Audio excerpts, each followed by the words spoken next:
નમસ્કાર મિત્રો, લો ઇન્ફોર્મેશનમાં આપનું સ્વાગત છે। મિત્રો, આજે એક બનાવ અંગે તમને વર્ણન કરું। તમે કોમેન્ટ કરીને જણાવજો કે સાચું કોણ અને ખોટું કોણ। ખરા અર્થમાં હેલ્મેટની જરૂર કોને હતી? તો મિત્રો, બનાવ કંઈક એવો છે કે એક પોલીસ અધિકારી 4 રસ્તા પર કાયદેસરનો ટ્રાફિકનું ચલણનો દંડ ઉઘરાવે છે, બરોબર।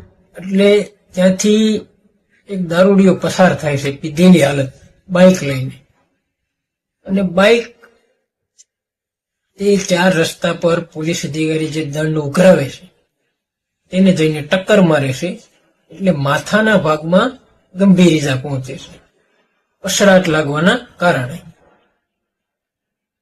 તો મિત્રો, હવે તમે જણાવો કે ખરા અર્થમાં હેલ્મેટની જરૂર કોને હતી?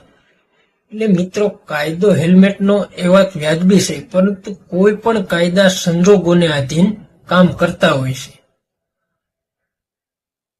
જેમ કે મિત્રો, વાત કરીએ, કોઈ વ્યક્તિ કોઈ દર્દીને ઉતાવળે સારવાર માટે હોસ્પિટલ લઈ જતો હોય અને ઉતાવળમાં હેલ્મેટ ભૂલાઈ ગયું હોય, તો તે ગુનેગાર ન ગણી શકાય, કારણ કે એમાં સંજોગોનો ભાગ છે।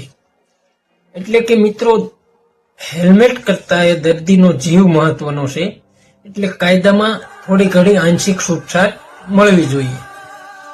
એટલે આ વસ્તુ મિત્રો કોઈ પણ અધિકારીઓએ સમજવી જોઈએ, કારણ કે સંજોગોથી ઉપરવટ કાયદો ક્યારેય ન હોઈ શકે। તો મિત્રો, કાયદો જાણો અને કાયદાના જાણકાર બનો। જય હિન્દ, જય ભારત।